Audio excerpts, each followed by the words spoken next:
Olá e bem-vindos. Hoje a gente vai mergulhar num material um pouco diferente. É um relato muito pessoal, quase uma confissão, sabe?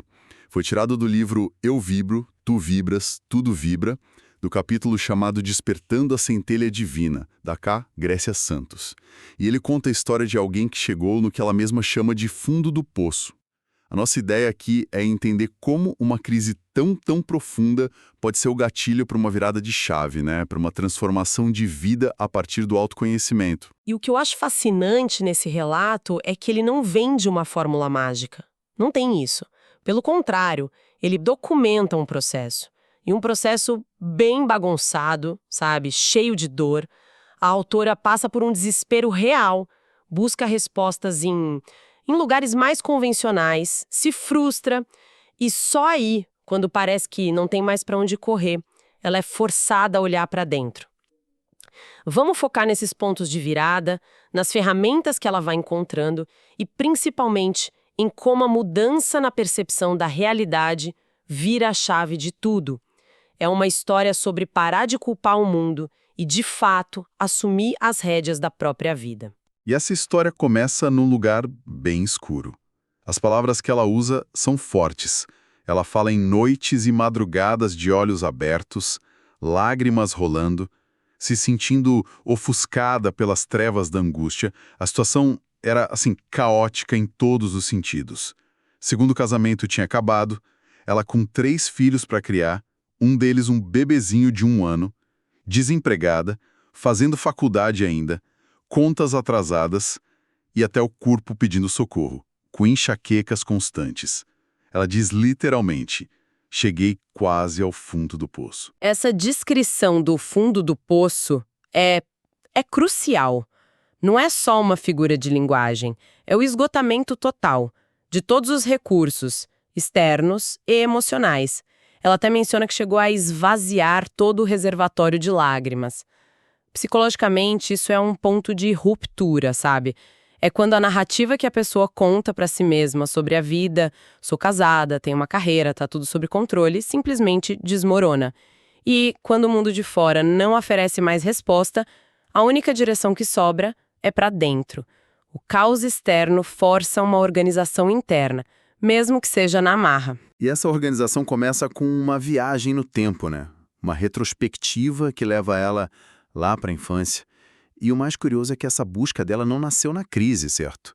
O livro mostra que as sementes já estavam lá. Desde pequena, ela se fazia umas perguntas que, tipo, a maioria das crianças não faz. Coisas como, por que eu estou aqui? Por que uns são ricos e outros pobres? Por que a gente tem que morrer? Isso fazia dela na escola a chata, a menina dos porquês. Exatamente. Essa inquietação não é da crise adulta, é parte de quem ela é. Essa recusa em aceitar o porquê sim, o isso é isso e pronto, é o que a gente pode chamar de uma predisposição para o pensamento crítico.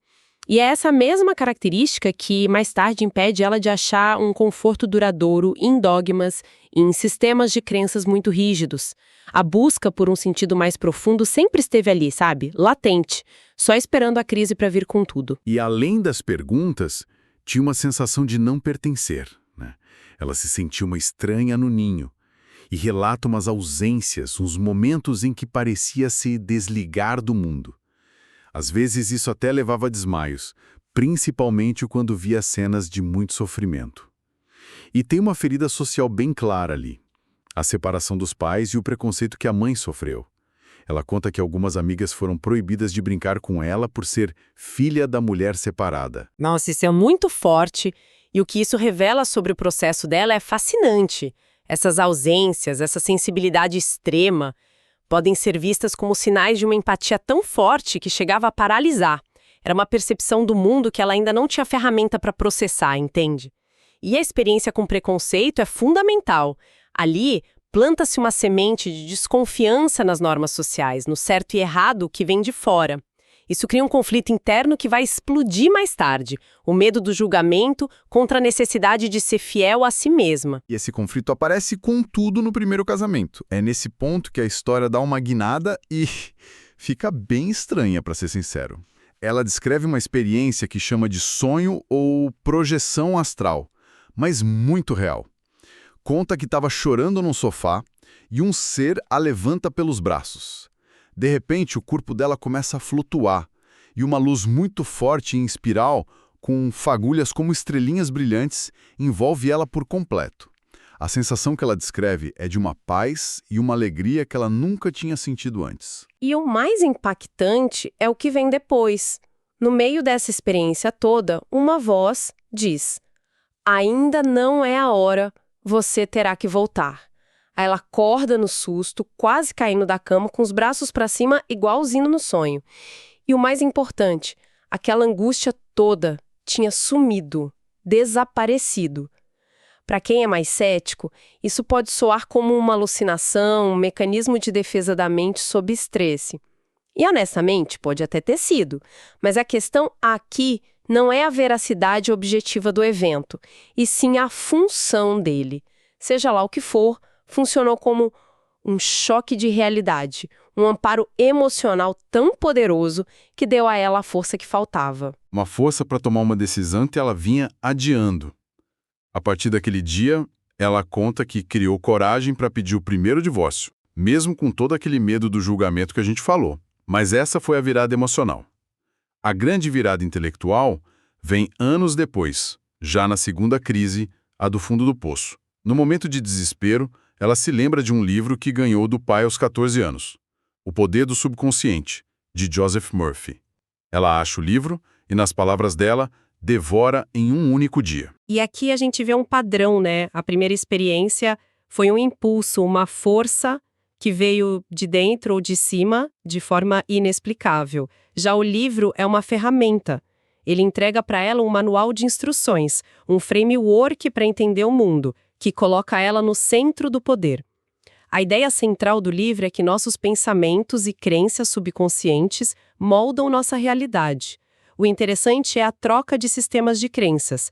Ela não vira uma cética. Ela troca um sistema externo, a religião, por um sistema interno. A ideia de que ela mesma cria a realidade dela.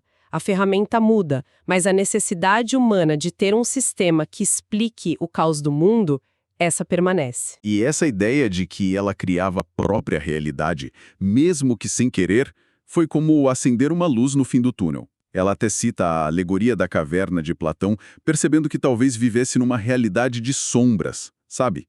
Sem enxergar a verdade. A partir daí, ela para de só sentir e começa a agir. Começa o que chama de limpeza interior. Um processo de autoenfrentamento onde ela anotava tudo sobre si mesma. Medos, traumas, crenças, mas também as qualidades. E esse passo é o mais difícil e o mais importante. É fácil ter uma epifania além de um livro. O difícil é fazer o trabalho pesado de olhar para as próprias sombras. E é quando ela começa esse trabalho que as coisas no mundo externo começam a se mover. O conceito de sincronicidade aparece forte aqui. Não como mágica, mas como um alinhamento entre a intenção interna e as oportunidades externas. O exemplo da empresa de informática dela é perfeito para ilustrar isso. Sim, essa história é ótima. Ela tinha uma pequena empresa e dava aulas de informática, principalmente para idosos. Só que as aulas viravam outra coisa. Os alunos usavam o tempo para desabafar, para contar as histórias deles, transformando a sala de aula num tipo de consultório. E ela percebeu que sentia uma alegria imensa em ouvir e ajudar, muito maior do que ensinando tecnologia. Ela estava no lugar errado, fazendo a coisa errada. E a vida parecia concordar, né? Ela conta que tentou por anos passar no vestibular para a ciência da computação e nunca conseguiu. Era uma luta, um esforço que não dava em nada. No momento em que ela se deu conta de que o propósito dela era outro e mudou a opção para pedagogia... Passou de primeira. Exato. Do ponto de vista cético, dá para dizer que ela só começou a prestar atenção em oportunidades que sempre estiveram lá. Do ponto de vista dela, o universo começou a conspirar a favor. A grande virada não é o universo mudando, é a capacidade dela de enxergar e agir de acordo com o que sentia. E aí ela mergulha de cabeça. Deixa de ser só uma leitora e vira o que ela chama de um verdadeiro laboratório ambulante. Ela tem contato com o documentário O Segredo, mas logo percebe que era algo superficial quando ela encontra os livros do físico Fritjof Capra, como o tal da física. E essa conexão entre física quântica e espiritualidade foi revolucionária para ela. Para quem não conhece, o Capra basicamente olhou para o mundo das partículas subatômicas, onde as coisas são incertas, cheias de potencial, onde o simples ato de observar algo altera o seu estado, e fez uma ponte com a espiritualidade oriental. Ele propôs: e se a nossa consciência funcionasse de forma parecida? E se a forma como a gente observa e foca a nossa atenção no mundo influenciasse a realidade que a gente experimenta? Para a autora, essa ideia deu uma base tipo científica, porque ela já estava sentindo intuitivamente. Exato. E com essa base, ela começa a testar ferramentas práticas. Começa a meditar, a praticar Tai Chi Chuan e também algo chamado Ho'oponopono. É como um mantra para limpar memórias dolorosas, ressentimentos, energias negativas que a gente carrega muitas vezes sem nem saber. Ela estava, de fato, testando tudo o que podia para mudar a frequência interna dela, como ela descreve. E tudo isso leva ao clímax da transformação. Com essa nova força, essa nova visão de mundo, ela toma duas decisões radicais ao mesmo tempo. Decide abandonar a religião que seguia e terminar o segundo casamento. E aí, olhando de fora, o cenário se repete. Divorciada de novo, 3 filhos, sem emprego fixo, agora sem o amparo de uma comunidade religiosa e com a família criticando as escolhas dela. Parece a mesma crise de antes. Parece, mas essa é a beleza da história. O fio que amarra tudo é que, embora as circunstâncias externas fossem quase idênticas, a pessoa que vivia aquilo era outra. A postura interna dela era o oposto.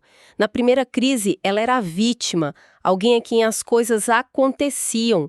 Agora, ela se via como protagonista. Ela não se colocava mais nesse lugar de sofrimento passivo.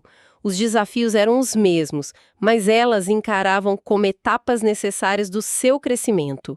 A verdadeira transformação não foi a vida dela mudar, foi a forma como ela encarava a vida. E ela afirma que, no momento em que ela resolveu sair desse papel de vítima e pegar as rédeas, a vida começou a fluir de uma forma que nunca tinha fluído antes.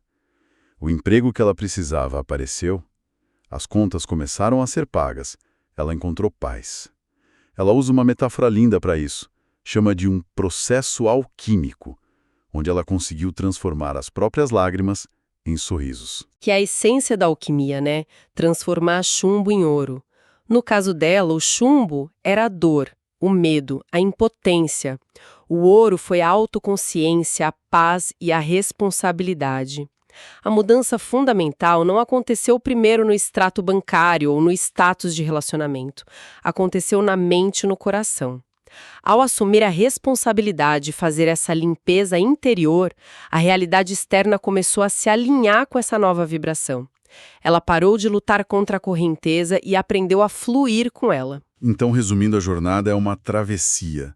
Sair da escuridão da angústia e chegar na lucidez de saber quem você é e do que você é capaz. A ideia central que o texto nos deixa é que, ao tirar o foco dos problemas de fora e começar um trabalho profundo de se conhecer por dentro, a autora conseguiu não só sobreviver, mas redesenhar a experiência de estar viva. Como ela mesma diz, tudo isso só foi possível porque busquei obter conhecimento e me permiti experimentar. O que nos deixa com uma reflexão, eu acho, o relato todo começa com ela, ainda criança, fazendo as perguntas mais essenciais que existem. Por que estou aqui? Qual o sentido disso tudo? A jornada adulta dela, no fundo, foi uma busca desesperada e, no fim, bem-sucedida por essas respostas. Isso levanta uma questão importante no nosso dia a dia, que nos puxa o tempo todo para fora com notificações, prazos, problemas. Que espaços a gente consegue criar para se conectar com as nossas próprias perguntas essenciais? E mais importante, para começar a ouvir as respostas que, segundo este relato, vêm de dentro.